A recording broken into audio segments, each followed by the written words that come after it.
मैं DFO Rohru N Ravishankar आप सभी को ऑनलाइन माध्यम से और प्रिंट माध्यम से ये इंटीमेट करना चाहता हूँ कि रोडू वन मंडल की तरफ से हम आज एक ऑपरेशन किया था जिसका नाम हम ऑपरेशन क्लोइंग बैक रखा है।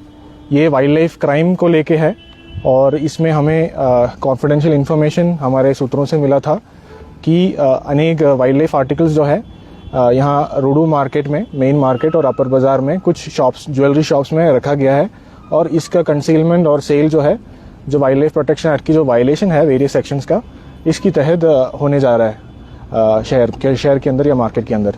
तो इस इनपुट के आधार पर हमने आज ये ऑपरेशन प्लान किया और ये ऑपरेशन सुबह 10:30 बजे से शुरू था और करीब 3 घंटा चला, अराउंड 1:30 तक, जिसमें हमारा करीब 45 स्टाफ मौजूद थे, जिसमें 12 डेप्यूटी रेंजर्स थे, केवल मतलब 22 फॉरेस्ट गार्ड्स और 12 एक वन मित्रस थे, जो ये ऑपरेशन की पार्ट था। तो जैसे आप लोग बता सकते हैं कि 45 तो बहुत बड़ा नंबर है, तो इनको टीम्स में बांटा गया था और हमने 6 जगह जो हमें चुना था, ये 6 जगह में हमने स्ट्राइक किया है और साइमल्टेनियसली स्ट्राइक किया ताकि वो सरप्राइज एलिमेंट रहे और हमें जो कामयाबी है वो मिले। और इसकी जो रिज़ल्ट है कि हमारे सामने आज रिज़ल्ट जो है कि करीब 86 जो है सस्पेक्टेड लेपर्ड क्लॉस, जो तेंदुआ है, कॉमन लेपर्ड है, इसके सस्पेक्टेड क्लॉस हमें अलग अलग दुकान से, मतलब 6 जो शॉप्स है यहाँ से हमें रिकवर किया है और वाइल्ड लाइफ प्रोटेक्शन एक्ट के तहत हमने इसको सेक्शन 50 के अनुसार जो है कंसर्न डेप्यूटी रेंजर्स जो है इसको सीज किया गया। और इसके अलावा 5 लेपर्ड टूथ जो एक शॉप से हमें जो मिला, जो रिकवर हुआ, वो भी हमें सीज कर लिया हमने। और इसके अलावा एक क्लॉ जो अननोन एनिमल का है वो भी यहाँ पे हमने सीज करके डिस्प्ले किया है। अभी इसके अलावा 10 फेदर्स कोई एक अननोन बर्ड का वो भी रिकवर किया है फ्रॉम अ पर्टिकुलर शॉप। तो ये total 86 suspected leopard claws, 5 leopard tooth suspected और 10 फेदर्स ऑफ अननोन बर्ड और एक अननोन एनिमल का क्लॉ, इतना रिकवरी हमने आज किया।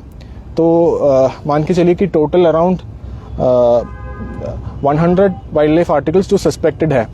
अब इसका जो डिटेल्ड जांच है, जो फॉरेंसिक एनालिसिस है, ये wild life institute of India and other wild life forensic laboratories जो है उनसे कोऑर्डिनेशन में किया जाएगा और उसमें ये सामने आएगा कि ये एग्जैक्टली कौन सा जानवर का है, कौन सा एज है, या इसमें कोई फेक वाइल्ड लाइफ आर्टिकल भी है, वो उसका जांच अलग से हम डिटेल्ड इन्वेस्टिगेशन और डिटेल्ड सैंपल के लिए हम भेजा जाएगा। अब इसके अलावा इसकी कनेक्शन में जो वहाँ पे मौजूद थे या ऑनर्स, मोस्टली हमने ऑनर्स को ही इसमें गिरफ्तार किया है वाइल्ड लाइफ प्रोटेक्शन एक्ट के अनुसार और इनको अभी थोड़ी देर में मजिस्ट्रेट के सामने पेश किया जाएगा। मेडिकल एग्जामिनेशन भी ऑलमोस्ट ऑल एक्यूज्ड का हो चुका है और आफ्टर दैट हम इसमें रिमांड के लिए रिक्वेस्ट करेंगे।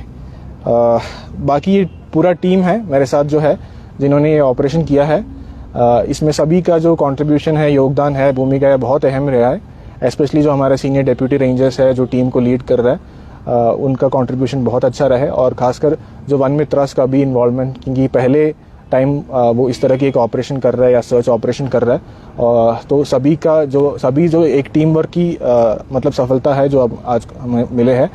और इसके मतलब हमारा आग्रह ये है कि एक मैसेज चले जाएगा जो इस तरह की जो illegal sale of wildlife articles में जो मौजूद है, जो कंज्यूमर्स है, इसका जो सप्लायर्स है, हमारा कोशिश ये तो बस एक शुरुआत है और इसका ऑपरेशन का नाम इसलिए हमने क्लॉइंग बैक रखा है एक फिगरेटिवली, बिकॉज मोस्ट इसमें लेपर्ड क्लॉ ही था एक तो, एंड ये तो एक शुरुआत है, मतलब it is a starting step. तो हम अभी बहुत कदम हम आगे चलना है क्योंकि वाइल्ड लाइफ कंजर्वेशन हमारा देश का एक महत्वपूर्ण ऑब्जेक्टिव है और इसमें बस एक ये शुरुआती कदम ही है। और मैं सभी स्टाफ को मतलब अप्रिशिएट करना चाहूँगा उनको अपने एफर्ट्स के लिए, क्योंकि बहुत ही चैलेंजिंग ऑपरेशन था ये और ये टारगेटेड था, बहुत ही शॉर्ट समय में करना था और बहुत ही एक क्राउडेड एरिया में करना था। तो my appreciation goes to each and every one of the team member. इसके अलावा बाकी जो इसका वायलेटेड सेक्शंस जो है वाइल्ड लाइफ प्रोटेक्शन एक्ट का, section 42A, section 44 and section 49B जो प्रोहिबिट करता है trading and supply of illegal wildlife articles, तो इसके अनुसार अभी कार्रवाई चलेंगे। तो बस यही है। सर इसमें कितने लोगों की गिरफ्तारी अभी जो आप बात कर रहे थे मजिस्ट्रेट के सामने पेश करना, कितने लोगों का? अभी 6 जगह हमने किया था, 6 शॉप्स में, 3 अपर बाजार में, 3 लोअर, मतलब 3 मेन मार्केट में ज्वेलरी की शॉप सारे ज्वेलरी की शॉप्स थे, जिसमें ये मतलब ये जो आइटम्स है illegal acquired wild life articles या सस्पेक्टेड टू बी सो, उसका सेल मतलब सेल के लिए उन्होंने रखा था। अब इसमें एक एक दुकान से मतलब जो भी मतलब 500 में हमें ऑनर्स ही मिल गया। एक केस में जो वहाँ पे मैनेजर है या सेलर है उनको अरेस्ट किया है, और उस केस में अभी हम ओनर की तलाश में है। अब ओनर शायद अब्सकॉन्डिंग है, उसका मतलब बता कर रहा है, तो बाकी जांच अभी डिटेल में होना है।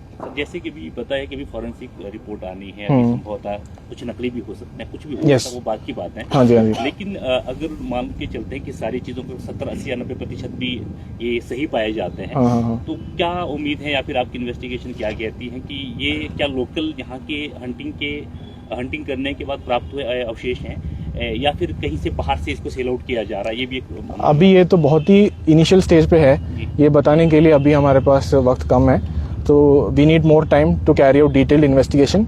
इसलिए हम इनका कस्टोडियल इंटरोगेशन के लिए रिक्वेस्ट कर रहे हैं मजिस्ट्रेट से, सो दैट इसका जो बैकवर्ड लिंकेजेस है, मतलब ये कहाँ से सप्लाई होता है, कौन इसके पीछे हंटर्स है, पोचर्स है, तो इसके बारे में पता करने के लिए हमें एक डिटेल्ड इन्वेस्टिगेशन का जरूरत है। हो सकता है डेफिनेटली कि इसमें इंटर स्टेट लिंकेज हो, इंटर डिस्ट्रिक्ट लिंकेज हो, तो ये सब पॉसिबिलिटीज है जी। Thank you sir. और कोई सवाल? Thank you so much.